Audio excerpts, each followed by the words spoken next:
Welcome to a new episode of the Creative Industry Insight podcast. I'm your host, Bobby. For our second episode celebrating the 25th anniversary of The Sopranos, we welcome production designer Dean Taucher. Dean will walk us through his work in the first season of the show and how he crafted the various iconic sets and logos. Please be warned that there are heavy spoilers in this episode. Now let's jump into the conversation with Dean.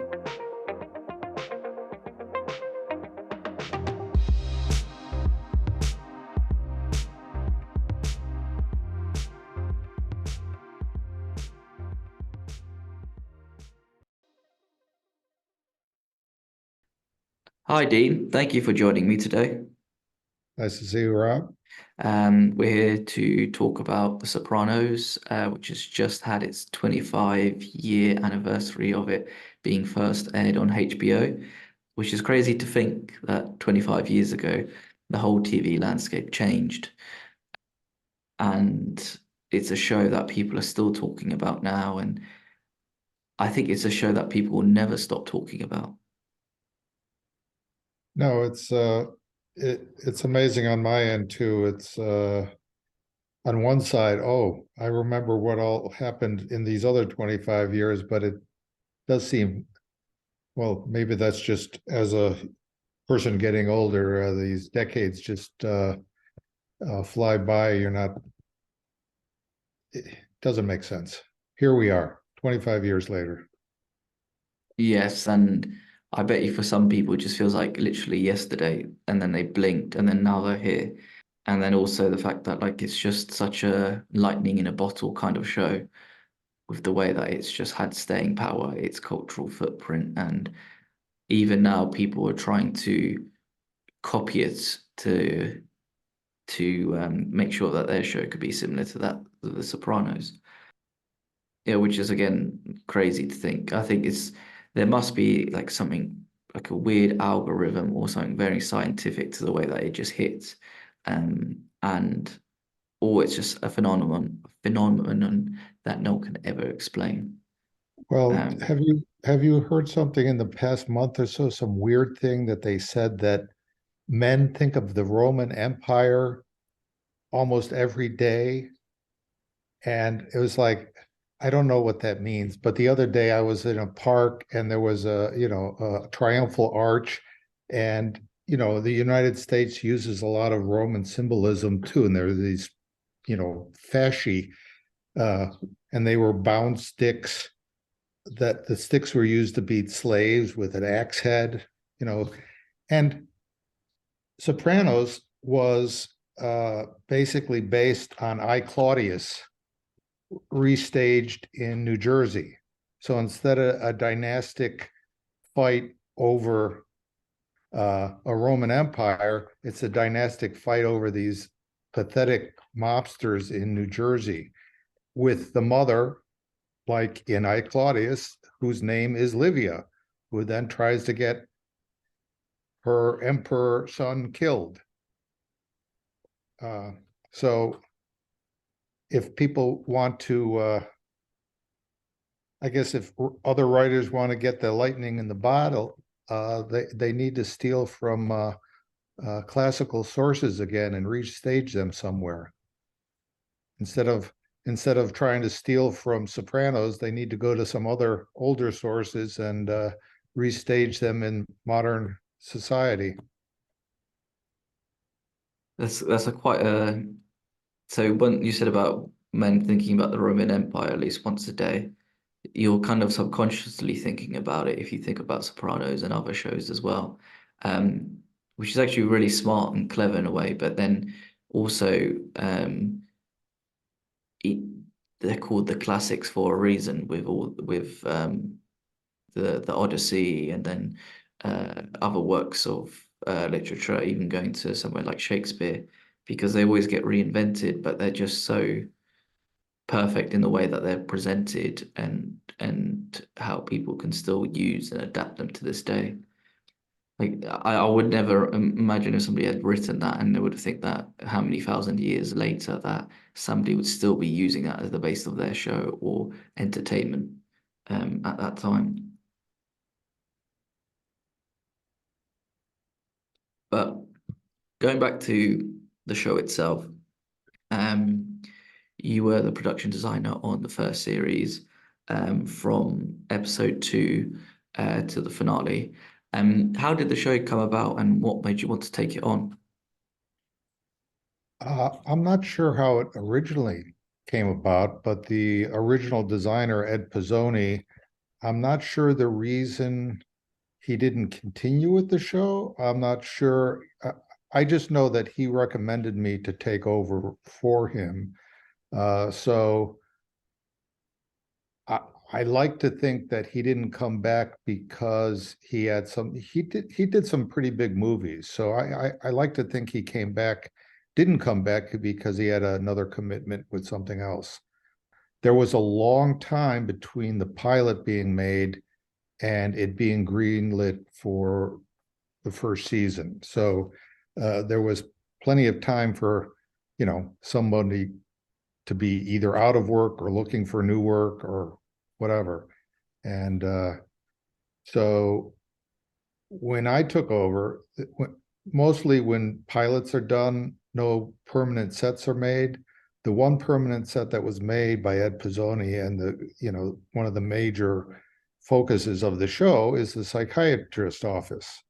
And I think he was quoted as saying, "I didn't want Tony to have any corners to hide in," which is why the set is a circle. So there was a little psychology going on there with that. And then the family's home, which again was shot on location, and all the exteriors were shot at the house in North Caldwell, New Jersey. The set was built in studios in Queens, New York, part of New York City. There used to be a bakery, Silver Cup Bakery, and it's called Silver Cup Studios. And some people have said, "Well, what did you do on it? It's just this house." It's like, well, in the pilot, there's no bedrooms that are done, and if you look at the exterior of the house, there's no second story on the house. Because of the size of the soundstage that we're in, there was no room to add bedrooms on the ground floor like they were in the real house. So I added the entryway with the great room and the stairway up to this mezzanine, and the bedrooms were then on a second floor in the soundstage. So all of the bedrooms were mine, and creating the second floor and this sort of massive space as they come in, that was all me. And then the pork store, again, the exterior and the front of it was based on a pork store, and they wouldn't let us shoot there, and they wouldn't even let us use their name the second time. So Centriales became Satriales. But the back room and the back room of the strip club were both things that I designed and had built on the set. I don't know, had you looked at my website at all, and some of the sketches that I had for those pieces, and the sketches for the original logo? And Yes, I did have a look at all of those. It's just again, it's one of those things that's quite interesting to see, as like the difference between actually seeing the real life and the sketches of them. Again, I know things will change because sometimes it's like the usage of space, or how much space you might have in there, or how certain design points might look. For example, like the like with like the staircase sketch that I've got loaded up now. Um, it's again, I guess as an audience member, when you see these behind the scenes things, because going from experience, I'm not very good at drawing. So when you see these sketches and drawings and how much detail is them, for me, is quite incredible to look at as a piece of art itself. And then when you start seeing them, how they're compared to what is made, and what they start putting in with like set decorating and the different ideas that you want to sort of convey in the set to what you've drawn. And then also the sort of stylistic choices with what is added in with set decorating. And then I know on your website the sketches are just done in black and white, which I think allows probably more creativity for when you're building the sets to know what sort of color schemes you want to go for and what's going to look best when you're actually there, rather than trying to merge colors together in your sketches. Yes, I'm from an older school era when you would do those kind of sketches and work from there, because it's really hard to when you're dealing with scale and also the time frame. Presenting color sketches can lead to all sorts of additional questions from the producers and directors when a color sketch is sort of a lie. Sketches are sort of a lie anyway, and you're in the midst of building this thing very quickly. I mean, from the time those sketches happened to our starting building was probably, a week and a half. So uh, in some ways it's easier to talk about the colors as you're painting the sets than from a sketch, because when you're doing a sketch or a painting, you would try to indicate lighting, and with lighting, colors have variations, and you're trying, if uh, a color sketch would be trying to show also the emotion of the character that you're trying to show, not necessarily a decorator's view of what needs to be made or created. Yes, and I think when you have the sketch compared to like colors, because you can, I think the way that I would think about it as well is like it's better to see what the color looks like on the board rather than on a sketch, because on a sketch you're also not taking into consideration a lighting setup that might need to uh, uh, be inserted in the stage as well. So if you have, as an example, like a red, for example, on your sketch, but then you use the red on and you set up all the lights and are ready to shoot, it could come out as orange, for example, or it might be bouncing off or look a bit too heavy. Um, and that's like another thing as well as designer that probably needs to be taken into consideration is the how important color is when you're um, designing these setups, and how you don't want certain things to clash as well. It's like the room in the strip club with the pool table. Mm-hmm. Looking at the photo itself of the actual setup, how the felt um, on the pool table itself is lighter compared to the walls in the office. And obviously that's quite specific because it's a where you could say that the strip club itself is kind of like a warehouse turned into a strip club because they need the higher ceilings for the poles and whatnot. So there'll probably be something that you need as a back room to think of the backstory of like the location as well. Exactly. And again, maybe there was an office at the real strip club, but it would have been just a, small room. And for the show, we needed some place where all of these guys could hang out.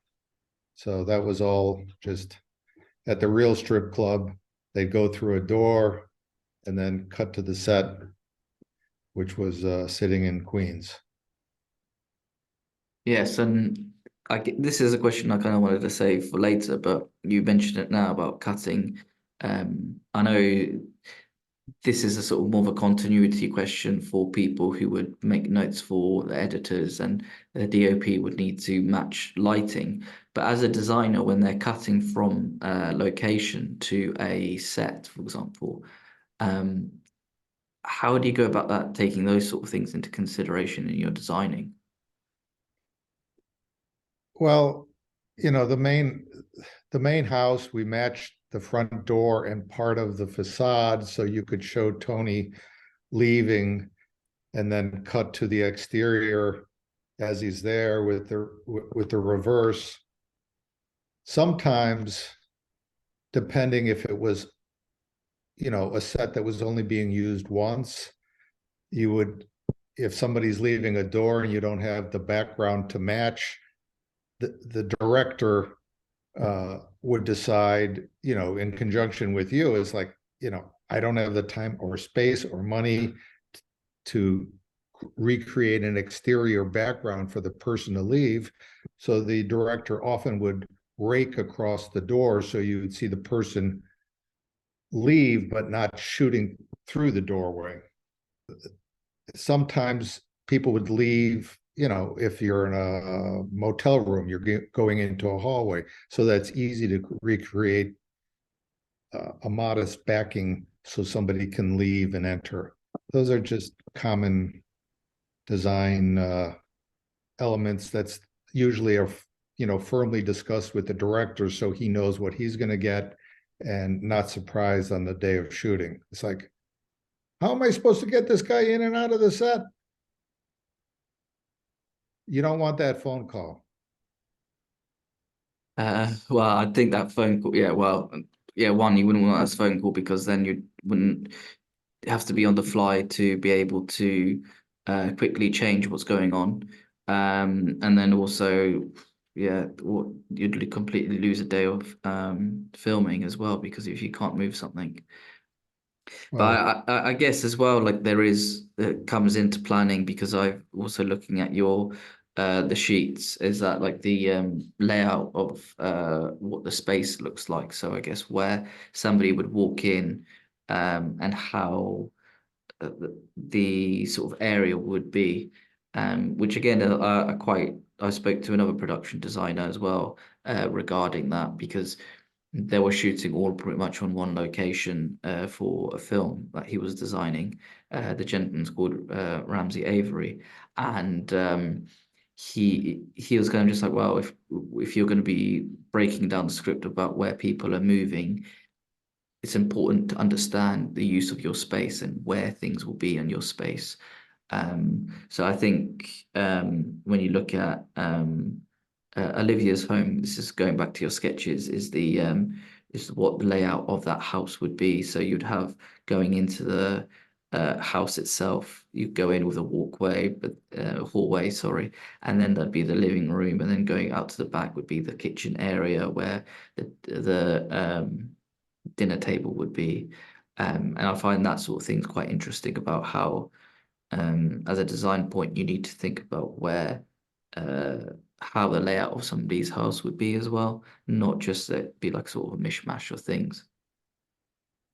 when you're designing permanent sets, they have to make more sense. They have to make sense to work for shooting, but they also have to make architectural sense. So you're not taking the audience out by, doing something odd that's supposed to be a suburban home. But when you're doing a set that is just maybe occurring in one episode, sometimes you're designing it to fit the action that's written so that the elements in the scene can happen easily for the director and the DP to shoot, which might not make the most sense architecturally, but to tell the story, it's the most efficient way of, somebody breaks in, has a confrontation at the door, goes down a hallway, finds somebody who's tied up in a thing. The elements of the script often determine how to design a set, especially if it's just a one-off thing. Permanent sets the permanent set, the writers have to adjust to what the set is to make the action work within it. So it's like at one time I'm determining, or production designers determining to the writers what they have to write to, because it's there every episode. But on standalone episodes, you really need to accommodate the writers to tell the story in the most efficient way possible. In those sort of cases, how do you go about you'd break it down in the script, but how would you go about talking about it with writer, because with a TV show, you'd have the writers, you'd have a showrunner, then you also have different directors working on it. How would you go about sort of discussing those ideas and breaking it down for them Well, so that you're usually all on what the same page? in my experience, the writers have a certain expectation and the directors are there to help fulfill that. So my relationship mostly would be with the directors. Rarely would I be talking about what the set would be, the layout and floor plan of a set with the writers. They think they've already done everything by giving you the script, and it's for the rest of the team, the director and the rest of the team, to fulfill that. So it would be rare that the writer would jump in the midst of an episode and say, what the hell did you do? There's also any number of producers involved who are there communicating and maybe showing what you're doing to the writer, and I'm often not part of that process. And it's, when Sopranos was done, I don't think we had things like the cell phones now. I mean, it would be a totally different thing. David Chase would probably be getting updated photos and videos of the locations and being able to approve things just instantaneously. Then they were still taking photos of locations with, wet cameras.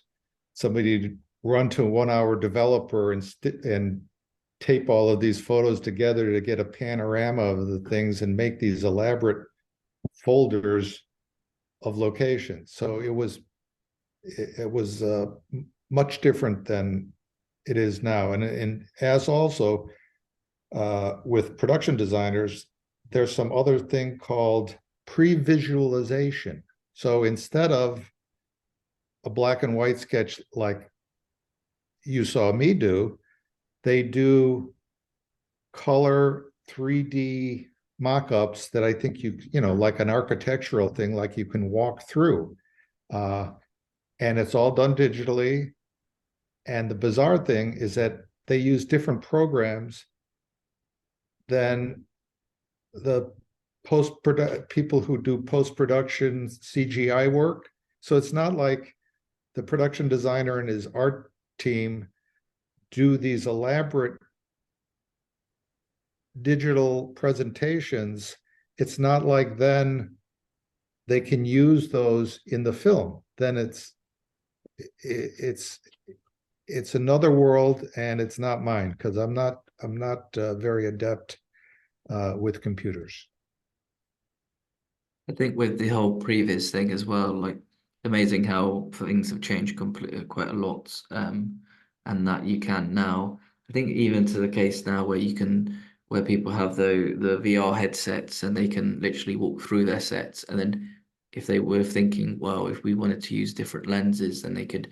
I think there's like a couple of clicks and you can feel what it's like with different lenses and the vocal and the that you want to use on the show, which is again like crazy how that sort of has happened in terms of the way everything's moved forward and how different design has become and how just the way that processes has changed. Excuse me. All of these actors performing almost whole movies in front of green backgrounds where they get digitally placed in. I would think a lot of my work, if nothing else, gave actors comfort in terms of who they were supposed to be and help underpin their characters. Whereas these, sci-fi movies, they're in a green world and they have to draw out their character from somewhere else. Yes, and I can imagine as well, acting in front of like a tennis ball or anything like that can be quite difficult, just because it's how do you visualize it? How do you visualize what's happening and what you're doing? Yeah. compared to being on a real set, and how it feels to be in amongst it all, basically. But then going back to the show itself, because you've at times as well in a show that you're designing for different people in terms of their stature in the organization. So Tony's house would be very lavish. It will be basically has everything that he would like, and you can tell that he would be buying things that he wouldn't have had when he was younger, and providing for his family. Whilst you would go to someone like Christopher's house, which is quite bare, should we say? There isn't much. It's a very small space, and it's kind of like populated with the basics. And then obviously you would have Olivia's house, which would be stuck in time in a way, because after a certain time you've got your space that you've had for so long that you kind of don't really want to disrupt the look and feel that you have. When it came to these sort of ideas and presenting these sort of looks as well, how did you go about designing them, and what sort of detail and consideration did you think about putting in? Oddly enough, I think it was a simple decision with Christopher. He's a young man, he's single. It was like a bachelor pad with a black vinyl couch and, maybe a stereo system and nothing else. He was, a place to bring women back to, and not a home. And he's, just like, what was your first apartment like? It wasn't lavish. It wasn't, you weren't buying dish sets and matching towels as a young man. And Livia's, that was originally a location. So a lot of that was the structure of it was the house we shot in.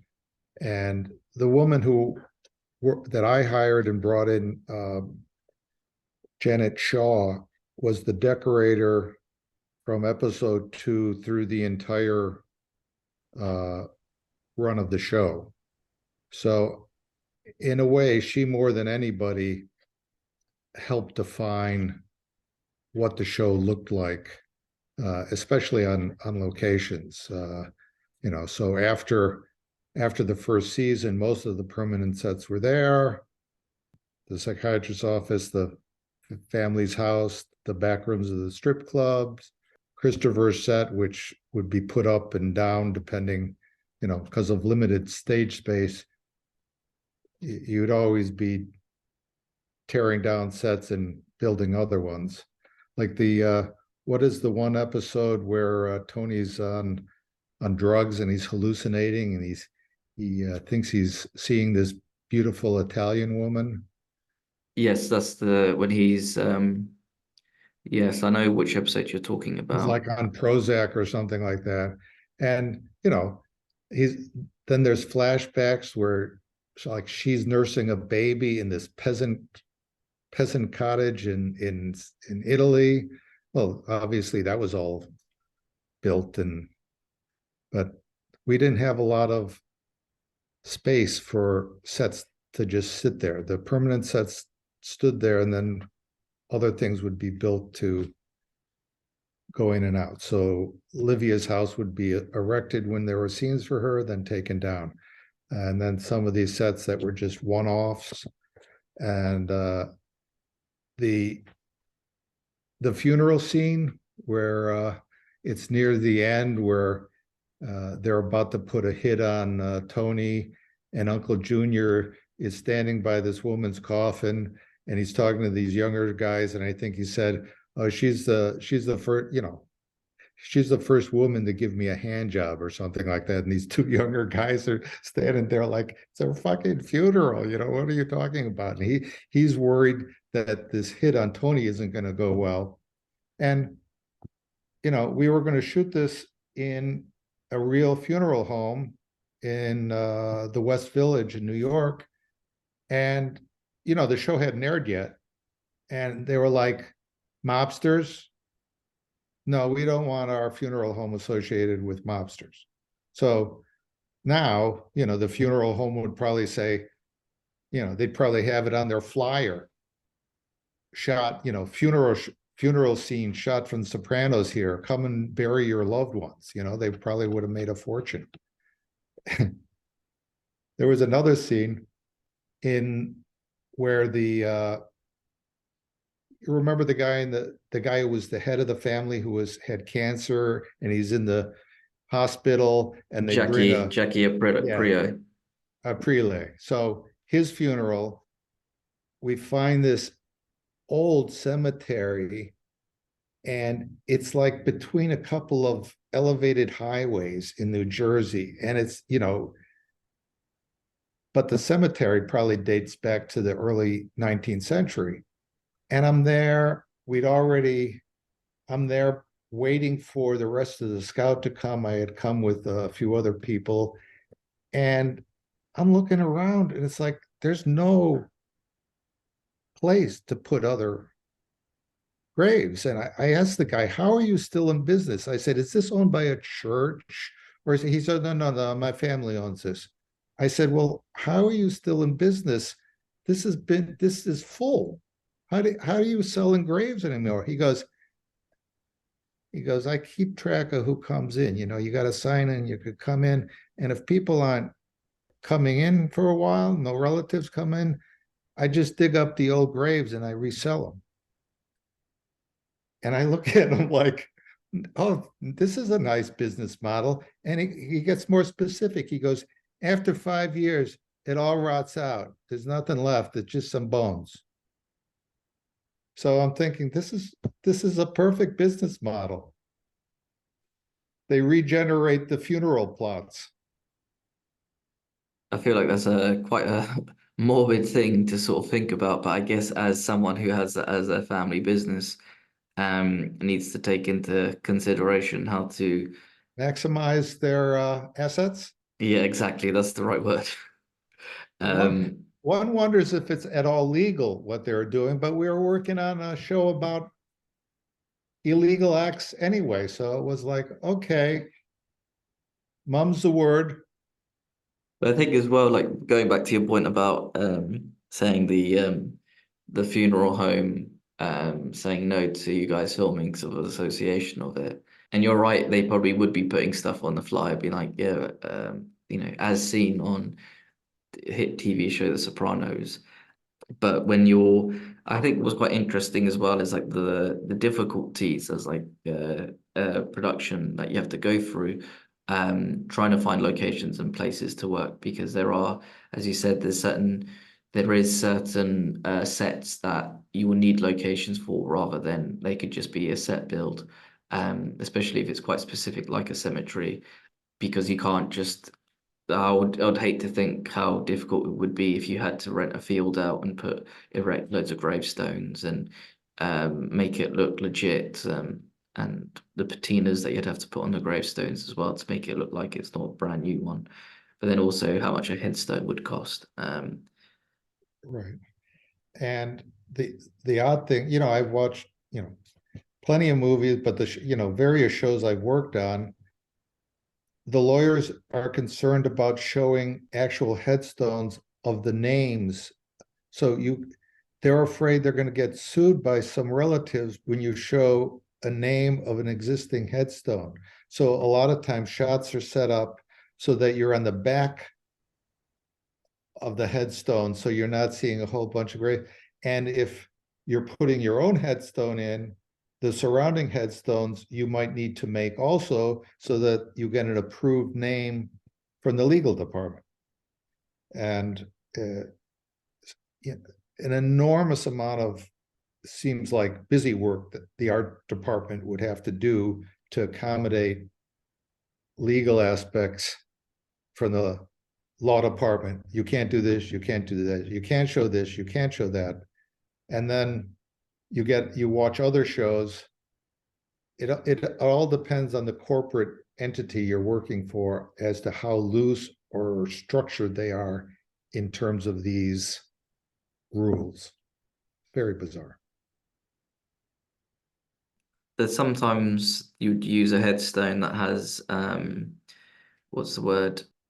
It would be you'd use like cruise names on it so that you could probably Right. get away with Done that a with lot. using, yeah, because then you could be like, well, they've given us our consent, we don't need to find someone else to find it, Right. and it makes it easier for you to sort of get away with it. And then also it's a nice little freeze frame to show to your family to be, look, see, I made it, I made it. Not just in the credits, but beforehand as well. I'm on screen. Nice. Yes. There you go. And then at one point early on with the use of websites and things like that, people, the graphic artists would search to see if a name had been registered.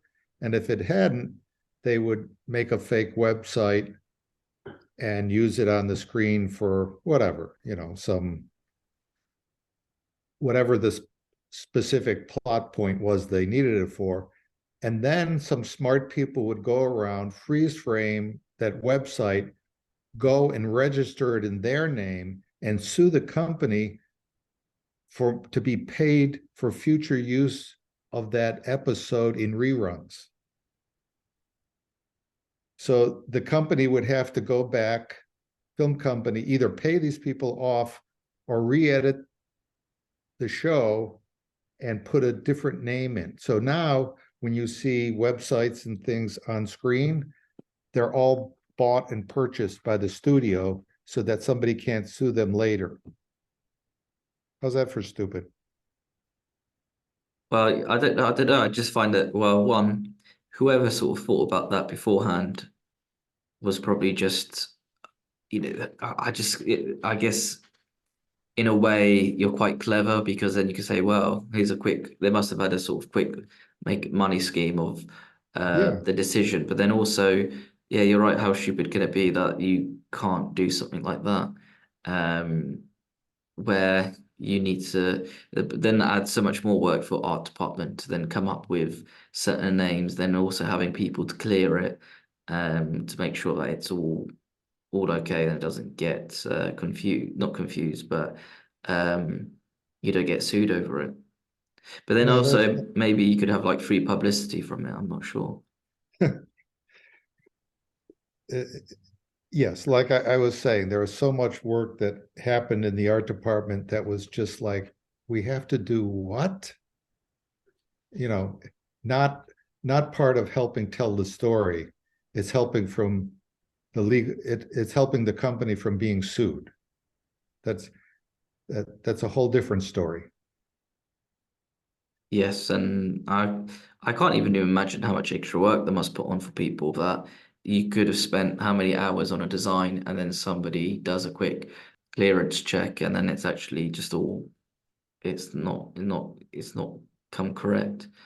Um, which would, like, I guess would be quite demoralizing if you had your if you spent the whole day on it.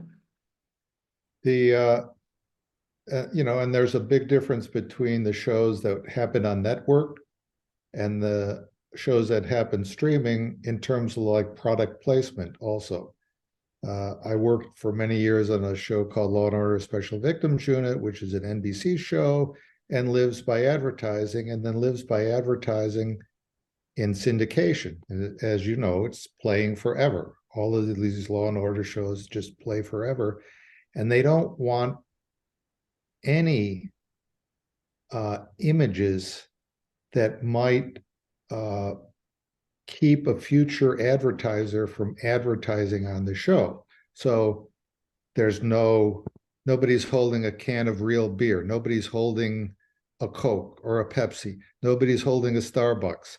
All of those products, every one of them, corn chips, everything, store names, everything is made up so that in some future time when they're trying to sell additional advertising, somebody goes, I'm not going to advertise in this. The show's full of Pepsi and I'm Coke.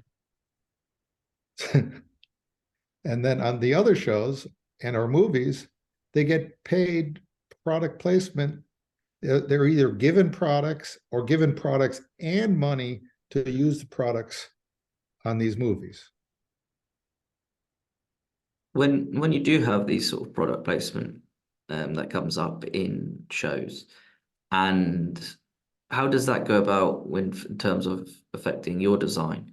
Because you probably have an idea of how certain things might be, but if somebody says, well, we need to make sure that you have a big poster of uh, the Coke sign, for example, because we I are they're giving us some sort of like sponsorship towards it. I've never been in that kind of project where the product placement was that powerful or that effective to do it. Uh, I saw one kids movie once, and the whole movie's premise must have been product placement. It was called $1 Million Check, and the premise was this little kid on a bicycle. Some guy backs into him and crushes his bicycle, and the guy's in a big hurry and says, "Here, take it to your dad and buy a new bicycle." And the kid makes it $1 million, and somehow there's $1 million in this guy's bank account at the time, and the kid rents this big house and fills with all of these products and all the trucks, Toys R Us, all of these things come up and fill up the house. And it's like, this whole premise was free stuff for product placement, and they give them advertising. It was hilarious. And So, the guy who wrote the check was a mobster or something, and the money that they got was illegal, so the money disappeared to the wrong person, and it was like this whole silliness. But it was all about product placement, the whole movie. Hilarious. Full disclosure, I've actually seen that film. That was in rotation in my house. I think it was actually called Blank Check.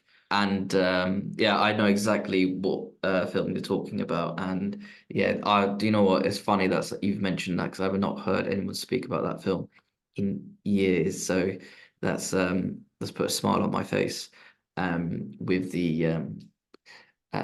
that sort of like a throwback memory, a bit of nostalgia there as well.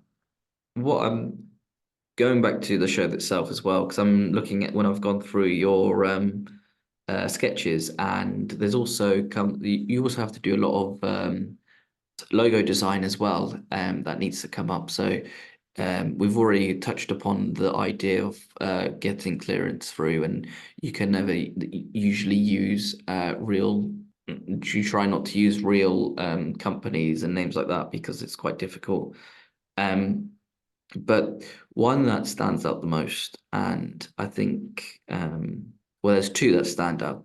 The first one is the Bada Bing logo, and then also it is also the logo of the show itself, which again people have probably come to see that it's the iconic Sopranos, and then you have the gun for the R as well, which again is like it's synonymous with the show. When you first started designing these ideas, what was the sort of choices that you wanted to make regarding it? And when it comes to creating logos and titles, it can be quite, as somebody who's not really into like non-design, it can be quite difficult to think of an idea. But then because your idea is so simple and sleek, do you ever think sometimes that it's just that a simplest idea with just the smallest tweaks always work best? I'm not from a graphic design background, but as you pointed out, that becomes, especially when you're doing exterior locations, you're ended up having to design, almost a brand or a whole theory behind a business when you're doing the sign and the logo. And so I did two sketches for The Sopranos. One was a little less clear and busier and more old school. It was, have you ever heard the term Black Hand? It was another, it was like the first mafia, Italian Black Hand. So I had a black hand superimposed over the state of New Jersey, except there's blood coming off of it. So David Chase looked at that and he sort of smiled. He goes, "Yeah, yeah, that's a little old school. It's, would have been something more like from the 20s or 30s, the original, influx of Italian mobsters in this country." And it was less clear. And then the other thing, again, it was just like Sopranos with the gun, and that's what they ran with. So I was very pleased that they did that. But I was an artist for hire. There's no, I'm not getting any residuals from any of that. No money from the T-shirts or coffee cups. And the Bada Bing is like, low rent strip club. And I don't know if you see this in England, but truck flaps, the flaps on the back of trucks that keep the water from spraying on you. I think I still have those, but I don't think there's ever advertising on them. Well, there Um, was no advertising. What you would see in the States, I don't know if you see it that much anymore, is that silhouette of that woman leaning back with her breasts out. That would be like a trucker's flat, and that's the kind of guy that's going to a strip club. So I thought, like, this is the most, it gets directly to that audience of the kind of person that's going to go into the strip club. And the Bada Bing, the four B's with nipples on them, and suggested phalluses, and all of this stuff, just boom, right there. Not trying to be subtle at all, not trying to be elegant.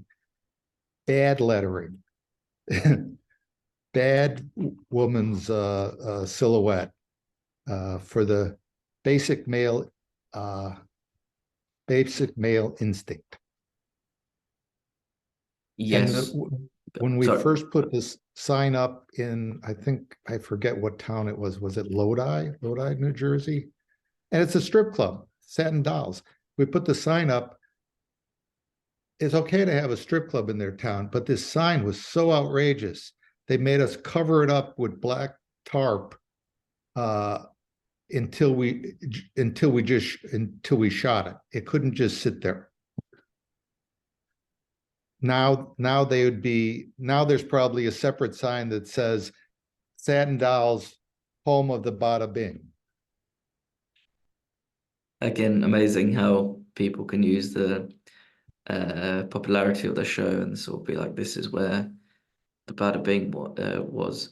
But also the idea of like, because you said is it like the way that the sign is been generated, that it's sort of a what is it?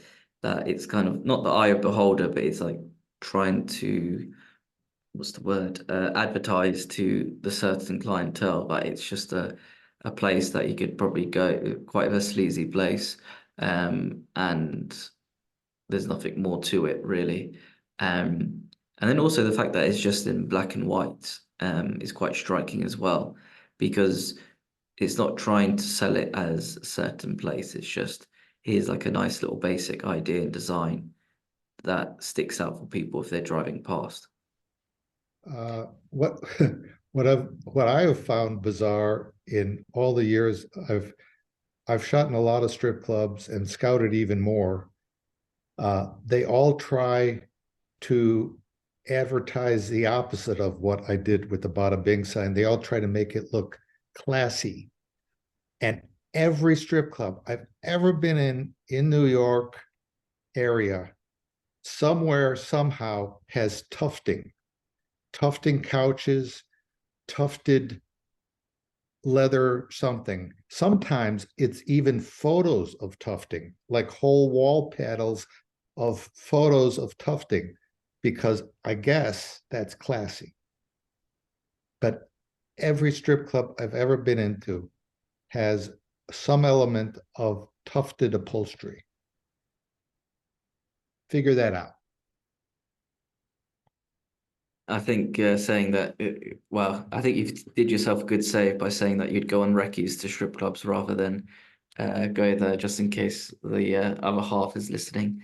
No, I'm there at the worst time when the work lights are on and somebody's mopping the floor with some lousy disinfectant, and you got spilled beer and and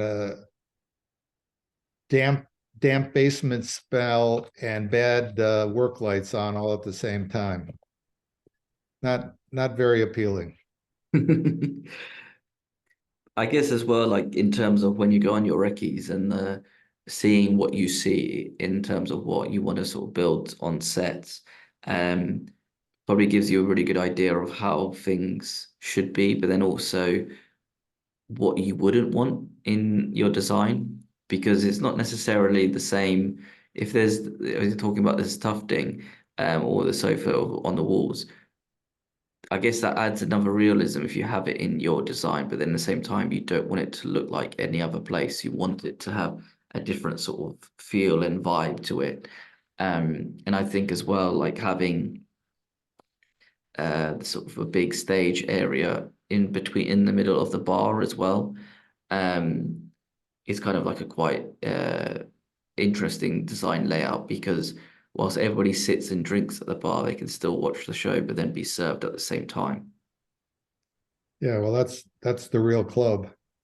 I didn't do that, but yes, strip the poles right in the middle of the bar, big U-shaped bar. Mm. Yes, one of the one of the aspects of the job that I did really enjoy was scouting, uh, seeing what the world was like. For every location we would choose and film at, there might be 3 to 4 other locations that we would actually physically go and see. And from those 3 or 4 that we saw, the scouts had maybe done another, 4, 5, 6 just in photos. So uh, it was a ongoing research in terms of how people lived, how people uh, presented themselves or didn't present themselves. I mean, from the we were almost never in any of the old East Side co-op buildings, the old money people. That you have to get permission from the owner of an apartment and also from the building or the co-op board, and plenty of wealthy co-ops, just zero film policy. But then a lot of the newer things that are being constructed, people were like, they want to show it off. They spent this wild money at building their, penthouse mansion, and they want everybody to see it. So not only do they want the architectural digest spread, they want somebody to film in it so they can say, see what I did with my money. And some of the cost of it's capitalism. They would obviously spend more money on the wealthy people would get more money per square foot than the poor people. And the location people and producers were not embarrassed at all on trying to spend as little money as they could, even in the poorest places that we'd shoot. We'd spend tens of thousands of dollars earlier in the day one place and be fighting over a few nickels in another place. It's just like, okay, that's the way it is. Mm. And I guess as like producers, you're always gonna try to be as savvy and hold on to money as possible, just because you never know when things might take a turn when making shows. But when it came as well, like what I'm curious to know about as well, and this comes down to more of a question I was sort of thinking about earlier. If you were to go back and do that show today, how different would your design process be? And what is the one thing that you would change in your designing? Like I said, there would probably be more expectation in terms of prior to my building something about presentation about what it is, especially for the permanent sets where you have prep time of a few months, 2, 3 months, and you have time to, instead of just a pencil sketch, in this day and age, I might do the pencil sketch and give it to a computer artist to then do this pre-visualization thing where it's a whole colored articulation of those rooms. And then it would probably be a whole series of presentations and discussions with the writer, director, producers before they green light you building anything. What I would do differently, I know it's a bit of a loaded question because it's very yeah, difficult to think about. uh, I guess you start thinking about the sort of negatives rather than positives of what you've done. And then there could be a little thing that you would change, but then sometimes it's just, if it's something so small, then it's sometimes just like, well, if it's so small, then it's not, it kind of disappears into the sort of background of your thought. right. Well, yes, and that's always the frustrating thing for a production designer because you create these worlds sometimes, and then the director comes and shoots a couple of close-ups, and everything you've done is there but not seen.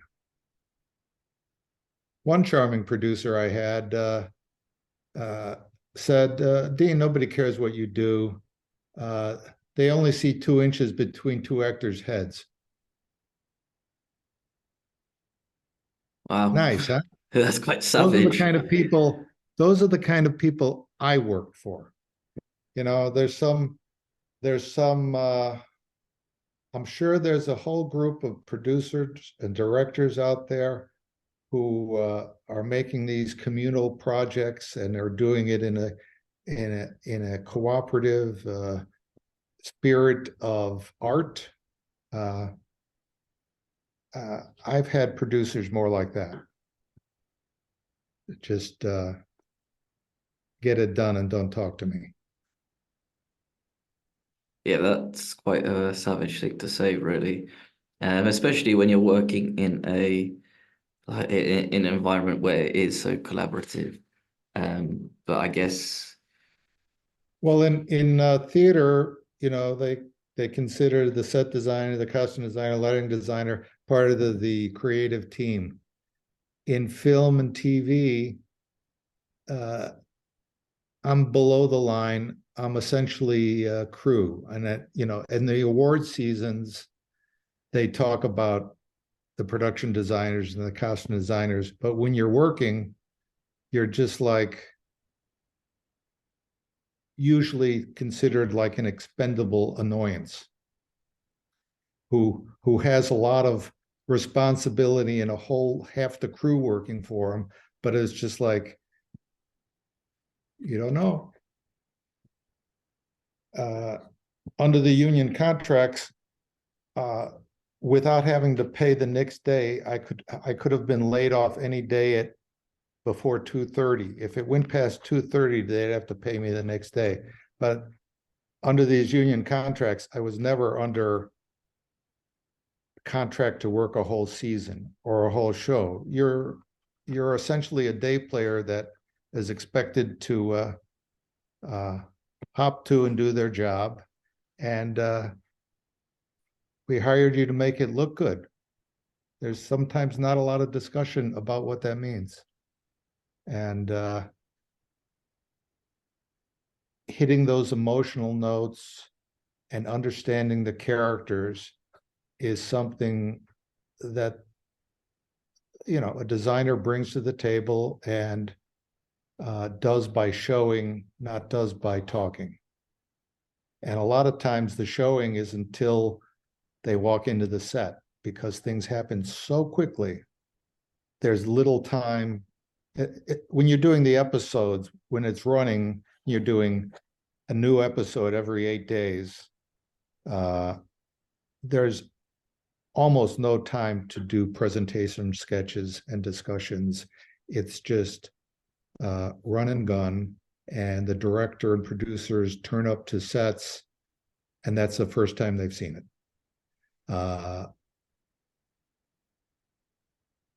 Usually the extent of the design planning that would happen when you're making episodic shows is I'm very clear about the floor plan. Again, following what the script is trying to say, trying to tell that story for that thing. And that's mostly the relationship that I would have with the directors about how they're going to shoot these scenes with these camera angles to, so there was a lot of planning in terms of floor plans, but not in terms of wall colors, drapery, furniture, all of those things. They assumed me and the decorator would make work for that character. A lot on your shoulders, and if they don't like what you're doing, they're not going to ask you back. That's basically how it happens. I guess as well, like it seems like a lot more pressure is put on you as a designer as well, knowing that you could still be working, but then if you are looking at the clock and it's not 2:30 yet, and it's like kind of like, well, all of this could be to jest, but then also I might as well make the most of it and make sure that I smash it out the park. Yes, you're always trying to do a good job. The one saving grace about even if they're unhappy about you with one thing or a few things, it's really disruptive to fire a production designer mid-season, because usually the entire crew would be replaced if a new designer came in. He'd want his own construction coordinator, painter, decorator. So all of a sudden, 40, 50, 60 people on the show are leaving. So it's just like, okay, let's keep working together. It's going to be fine. Next one's great. Just to wrap up the episode, what I'm curious to know about as well is, well, I guess what I'm curious to know as well is, what was your favorite set to design or work or location to work on? I guess I enjoyed doing the back rooms the best, both in the pork store and the strip club. Those are the most fun. When you're on a cruise set, all the different crews have their own crew room. So it's like it's been a lifetime of studying how guys hang out in various places. So I expanded on that knowledge. I also expanded on the knowledge. I grew up in Chicago, but a town called Cicero. It's bordered on three sides by Chicago, so it's all the same street grids, alleys, two flats, and that's where Al Capone went when they tried prosecuting him in Chicago, and that's who my grandfather worked for, delivering beer for him. So that was part of the reason I think I got hired by David Chase, because they were trying to, a lot of Italian-centric show, and here I am, a blonde-haired, blue-eyed boy, and but that made him sit back. It's like, no, I'm from Cicero. My grandfather did this. I'm from that world, and that and talking about I Claudius, I think got me the job. So the back rooms, hanging out. I think with the back rooms themselves, they are always interesting to look at, because I think that's the way that you as a designer kind of flexing on showing what the guys are like and what would be littered in these areas. So like the pool tables or certain calendars on the wall as well. And I guess, as you said, like drawing from experience of like other what other guys would have in their back rooms and in their man caves, and what what you could think they could litter it in. I guess if you made the show today, it'd be slightly different with what's also being put in. And I think with a design point of view, it you kind of have a blank canvas of what you want to put in and what you could be very specific with as well. Very good. I'll give you. Dean, thank you so much for your time today. Sopranos is on Max if people want to stream it in North America. In the UK, it's on Sky Atlantic. Thank you so much for your time today, Dean. Really appreciate it. And direct people to my website so that they can look at these sketches that we talked about. Don't you worry, I'll make sure that's in the show notes as well. And Thank I'll you. put that in for you as well. Thank you again so much. You take care and bye-bye. Thank you, Rob. Bye-bye.